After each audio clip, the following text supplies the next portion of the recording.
reaksyon ng mga taong hinatulan ng kamatayan. Unang bira bago tayo magsimula ay tatanungin muna kita, tutol o sang-ayon ka ba sa parusang kamatayan sa Pilipinas? Kung oo o hindi ang sagot mo, bakit mo ito nasabi? Comment down below.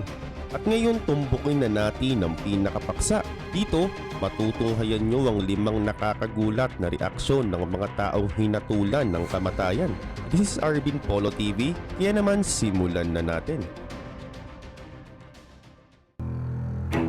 Siya si Michael Brady. Nakulong siya at tinatulan ng 24 years sa kulungan ng barilin niyang isang state trooper sa North Carolina.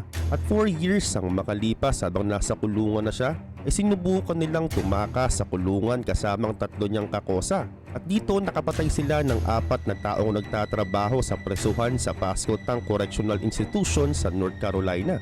Inutas nila ang 4 gamit lang ang martilyo at gunting. Sinubukan niya pang tumalon sa bakod para tumakas pero nahuli pa rin siya.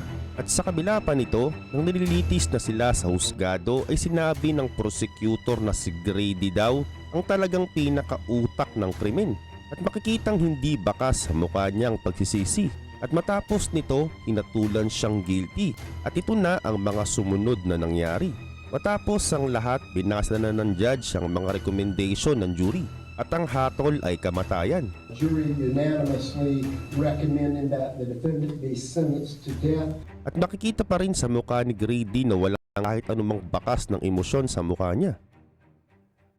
At ngayon sila naman si Austin Myers at si Timothy Mosley. Sila'y hinatulan dahil magkasama nilang inutas ang 18 anyos na si Justin Pack sa may Ohio. Ang ginawa ng dalawa ay pumunta sila sa likod ng bahay ng biktima para looban at nakawan ng safe ng pagmamay-ari ng tatay.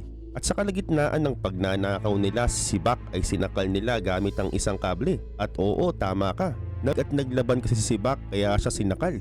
At bukod pa rito, sinaksak din nila ito ng halos 21 na ulit dahilan ng kanyang pagkasawi. That way it would create no mess, pretty much be an easier job to handle. Obviously Justin was trying to put up a fight and he wasn't overpowering us. Sa kabilang banda, ang mga sinabing ito ni Mosley ay taliwas kay Myers para kahit papano ay kaawaan siya ng mga tao. Kaya naman dahil dito, hinatulan lang si Mosley ng habang buhay na pagkakakulong, habang si Myers naman ay tila naging iba ang kapalaran. Nagmakaawa na siya at dinamay niya pa ang mga magulang niya at magbabago na raw siya para di siya hatulan ng bitay. At pakinggan mo ang sinabing ito ng tatay ng biktima. I'm not going to stand up here and tell you how much I hate you. That is without question. I would just hope that every time you close your eyes at night, you see my son Justin. Nakakalungkot, no? Ngayon matapos basahin ng judge ang recommendation ng mga jury, ito na ang mga sumunod na nangyari. I think there's a lot of good things I can do with my life if you allow me to keep my life. Ito na ang huling tayo ni Myers para pakiusapan ng judge. At di natinag o naawa man lang ang judge sa mga sinabing ito ni Myers. Kaya naman pinatawan niya ito ng pinakamatinding parusa, ang parusang kamatayan. The defendant does not understand how precious life is. Therefore, the sentence of death shall be imposed upon Austin Gregory Myers on the charge of aggravated murder. Tumango lang si Myers habang nangungusap ang kanyang mga mata. Sa edad niyang 19, siya na ang pinakabatang hinatulan ng bitay sa Ohio. At ngayon dumako naman tayo sa kanya. Siya si Nico Jenkins na hinatulan dahil sa may 4 counts of murder. At tila masayang masaya pa siya nang ginawa niya ito. Oo, 15 anyos pa lang kasi si Nico ay pinadala na nga siya sa Youth Correctional Facilities at binuno niya dito ang 10 taon na pagkakabilanggo dahil sa ginawa niyang carjacking. At ilang buwan lang matapos niyang makalaya ay namaril at nakapatay na naman siya ng 2 tao dahil tinangka nilang maglaban ng nanakawan niya.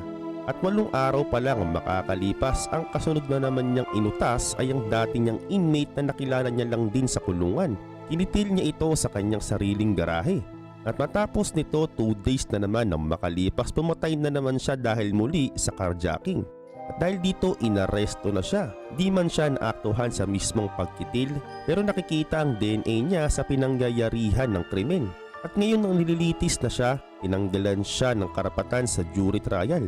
Ibig sabihin nito ang 3 judge nang magpapasya kung inosente ba siya o guilty.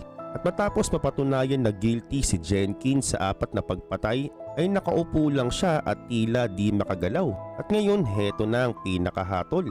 Therefore, this panel finds that the death penalty is appropriate, should be, and is hereby given for each of the 4 murders by the defendant. At nang napakinggan niya ang kamatayang hatol sa kanya, ay nanatili lang siyang walang kibo. At ngayon siya naman si Martez Abram na nahatulan dahil sa 2 counts of murder ng kitilin niya ang 2 empleyado sa Walmart sa may South Haven, Mississippi. Nagtatrabaho sa Abram sa Walmart at sinuspindi siya dito.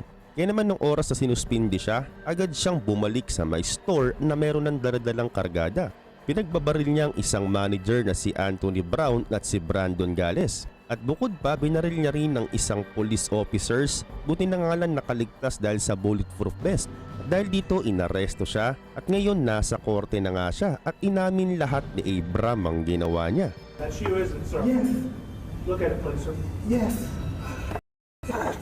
Mr. Gale is on the floor going down at this point, isn't he? Yes. Okay, and that's you shooting him, right? Yes. Look at the screen, sir. Yes.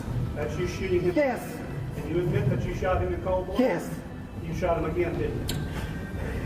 Yes. After that, you went back to the toilet paper aisle, didn't you? Yes. At ito naman ang asawa ng isa sa mga biktima. Took Anthony from me on the exact day 20 years earlier that we had our first date. At ngayon ito na ang panahon ng paghahatol ng kapalaran ni Abram. 1, I will sentence you to death. Count 2, you will be sentenced to death. And count 3, you will be sentenced to life in the penitentiary. At ang nadinig ni Abram ang hatol na bitay sa kanya ay nakatayo lang siya at wala ding kibo.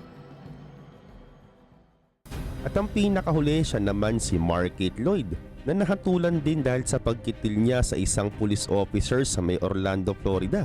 Ganito ang unang nangyari. Inahabol kasi siya ng mga pulis dahil kinitil niya ang girlfriend niya na buntis pa naman at siya pa mismo ang ama. Nakatakas siya sa pangahabol. Pero ilang buwan lang ang makalipas naspatan si Lloyd sa may Walmart. At nagkataon ng isang police lieutenant na si Deborah Clayton ay saktong pumunta din sa may Walmart. Pagpasok ng police, kumuha siya ng cart at naglakad-lakad. Ayon pa sa investigasyon, maraming ulit silang nagkasalubong. At ang papalabas na si Lloyd ay natimbrihan ng police kay Lloyd. Kaya naman pinatigil niya ito at nang aarestuhin niya na doon na nagkaputukan. At dito namatay ang police habang nasa bakbakan. At dahil sa may sinagawang 9 days manhunting ay nahuli nga nila si Lloyd.